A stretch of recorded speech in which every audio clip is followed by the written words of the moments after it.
Men with no hose.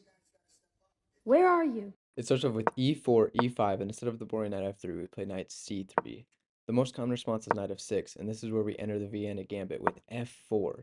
This is one of the only gambits where it's actually a mistake for black to take, because once they do, we push e5, and this knight is forced to retreat, because the two central squares are controlled by the knight, and the two squares on the side of the board are controlled by the queen.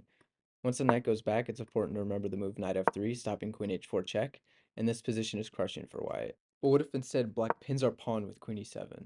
We play queen e2, forcing the knight back, develop our own knight, stopping queen h4 check, and the most common move in this position is d6, which is actually a blunder, because after knight d5, the queen is forced to go back to one of these two squares, and we play the brilliant move knight takes c7 check, and when the queen takes, we win it back with pawn d6.